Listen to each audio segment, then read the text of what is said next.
મને 5 વર્ષ પહેલા મારા પપ્પાને કેન્સર થયું હતું ને તો ડોક્ટરે એમ કીધું હતું તો છાંટવા પીવા માટે લઈ જાય ને બાકી આ મગફળીમાં ને એમાં છાંટી. બરાબર. ફેમિલી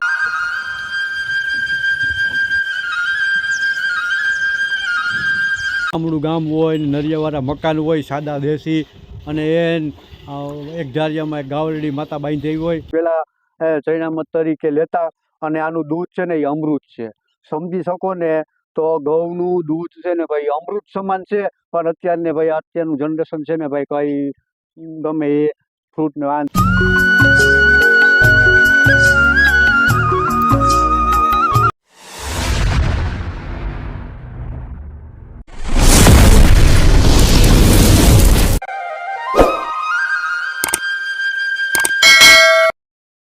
હેલો યુટ્યુબ ફેમિલી, કેમ છો બધા? મજામાં?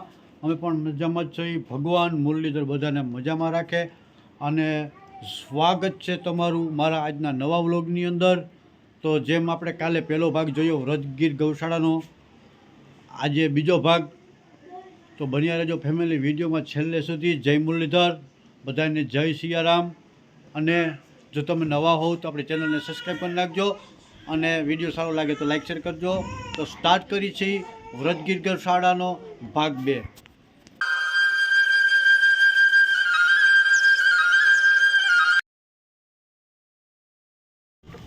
વાહ ભાઈ ભાઈ, ઓ ભાઈ, આ છોકરો ખરેખર યાર ખાલી 11 વર્ષની ઉંમરે જોવા આ ગાયોનું આ બધું રાખે છે યાર એકલો જ. ખરેખર બહુ ગજબ કહેવાય. ફેમિલી કોમેન્ટ કરીને જણાવજો. વાહ ગાયની, જો આ ગાયની આંખ ખરેખર વાહ ભાઈ વાહ. ભાઈ ખરેખર ધન્યવાદને પાત્ર છો તું યાર.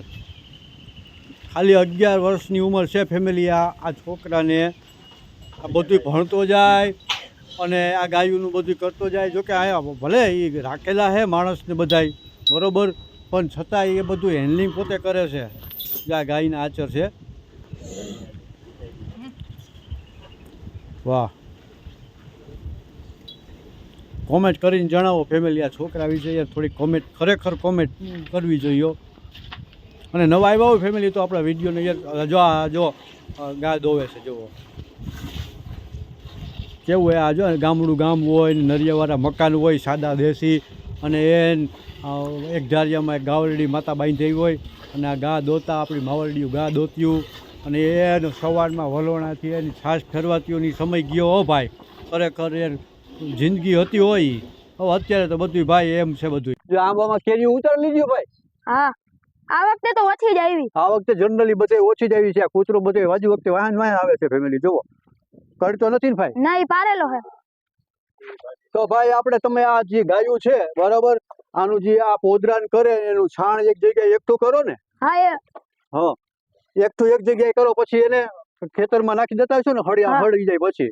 તો ફેમિલી આને એ પણ ફાયદો છે કે આટલી બધી ગાયોને આ બધી ભેંસો છે તો એનો જે આ છાણ છે એ, કારણ કે અત્યારે ભાઈ આપણે બધે ઓર્ગોનિક ખેતી તરફ વળ્યા છે બરાબર. તો એનું આ જે ખાતર બને ને, આ ખાતર તમારે નાખવું એટલે ડીએપી કે એક ખાતરની જરૂર ના પડે. નાનું કામ આનું લાંબો સમય સુધી છે ને ભાઈ આ બોલને લાગ્યા પણ રાખે. પછી ભાઈ આ ખાતર તમે નાખી દો પછી આનું ગૌમૂત્ર નો શું ઉપયોગ કરો? ગૌમૂત્ર ઘણા માણસો લઈ જાય, દૂધ લે ને અમારીથી, ઘણા એને કેન્સર હોય ને તો છાંટવા પીવા માટે લઈ જાય ને બાકી આ મગફળીમાં ને એમાં છાંટી.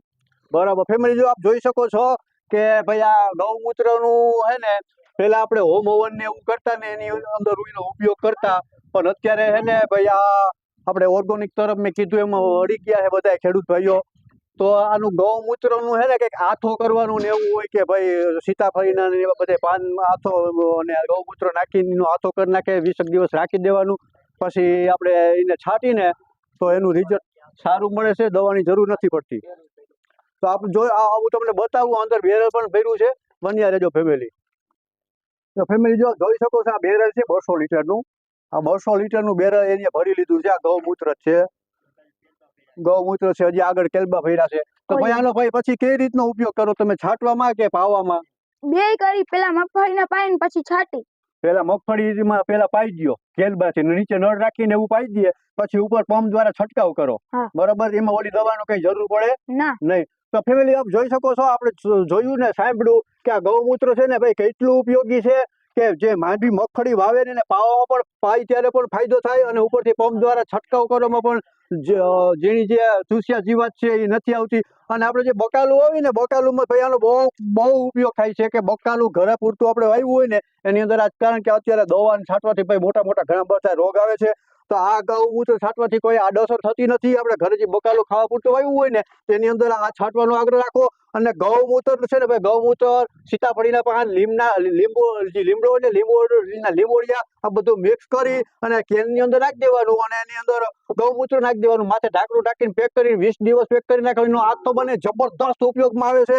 અને એ એક પણ જાતનો ચૂસ્યા જીવાત કે કોઈ પણ રીંગણી વાવી હોય રીંગણીમાં બહુ ઈડ આવે તો આ છાંટીનો અખતરો કરજો. એમાં ઈડ એક પણ પ્રકારની ઈડ નહીં આવે અને એનો સ્વાદ પણ કંઈક અલગ જ હશે. હા તો ભાઈ શું તારું નામ શું છે કીધું? મારું નામ ડઢાણિયા પેરીન ભાવેશભાઈ. હા તો તારા પપ્પાને તો મળાવ. આર્યા.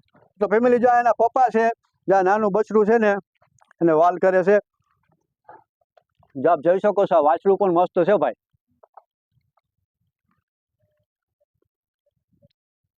તો ભાઈ શું તમારો છોકરો જ બધું કરે? તમારે સ્પેશિયલ ખેતી કરવાની? તમે ખેતી જ કરો ને અને આ બધું આ ટાબરિયો કરે બરાબર. બહુ સારું કહેવાય ભાઈ. આ ઉંમરે ફેમિલી જોવો આ ઉંમરે છે ને ભાઈ આટલી ઉંમરે આટલી બધી ગાયોનું જો કે એ બીજા આ બધા માણસો કામ કરે છે પણ છતાં એનું હેન્ડલિંગ કરવું થોડુંક આકરું લાગે. કઈ વસ્તુ ક્યાંથી લેવી કઈ ખૂટી જાય અને એ ખૂટી જાય પહેલા લઈ આવવાની અને બધું એનું એકઠું કરીને એક જગ્યાએ રાખવું અને દૂધ લેવા જવાનું. તું કરશો કે ભાઈ તાર પપ્પા કરે? ના મારા પપ્પા ગાડી આકે દેવાનું તો હું જ કરું. તો બધું કે કોને કેટલું દેવાનું બધું તું કર કે ભાઈ. તો આટલી ઉંમરે ભાઈ બધું યાદ રહે બહુ ગજબ વસ્તુ કહેવાય કે ભાઈ આ એ વ્યક્તિ છે એને એટલું દૂધ દેવાનું, બી વ્યક્તિ છે એને એટલું દૂધ દેવાનું. આપણે 3 જણા નથી યાદ રાખી શકતા તો આ ઉંમરે ભાઈ એટલું બધું યાદ રાખી શકે. ખરેખર ધન્યવાદ ને પાત્ર છે. બીજું શું ભાઈ તું કઈ ભણવામાં તારે કઈ આગળ વધવાની ઈચ્છા ખરી? આવ કરતા બરાબર છે. તો ફેમિલી હજી એક આગળ આનો જ વાડો છે અહીંયા નાની નાની વાછડીઓ છે. તો આપણે બન્યા રહેજો વિડીયોમાં છેલ્લે સુધી. હજી આપણે વાછડીઓ પાસે જાય છે તો આપણા ભાઈ ચાબોરિયો લઈ જાય છે ત્યાં. તો હે ને ભાઈ બન્યા રહેજો વિડીયોમાં. ત્યાં જઈને હા વિડીયો સારો લાગે ને તો શેર કરી નાખજો. જો આપણે નવા આવ્યા હોય ને આપણી ચેનલમાં તો સબસ્ક્રાઈબ કરી નાખજો ફેમિલી. અને બાજુમાં જ રહેલ બેલ આઇકોનને દબાવી દેજો જેથી કરીને મારા દરેક આવેલા વિડીયોનું નોટિફિકેશન તમને મળતું રહે. અને પર ડે ડેલી સાંજના 7 વાગે મારા નવા વ્લોગ બનશે. નવા વ્લોગ હું મૂકું છું. અને જો તમારે કઈ ઈચ્છા હોય કે ભાઈ રમેશભાઈ આ નહીં આ વ્લોગ બનાવો તો મને કોમેન્ટ કરીને જણાવજો. આપણે એ પણ વ્લોગ બનાવવાની મારી પૂરી કોશિશ કરીશ. બન્યા રહેજો વિડીયોમાં છેલ્લે સુધી. તો આપણે જઈએ છીએ વાછડી પાસે. જો ફેમિલી આપ જોઈ શકો છો જ્યાં હે ને બહુ ઓલી જગ્યા છે કે અહીંયા કોઈ ગામથી ઓછામાં ઓછો કેટલા 6 કિલોમીટર દૂર છે બરાબર. જ્યાં અહીંયા બાકી બીજું કંઈ છે નહીં.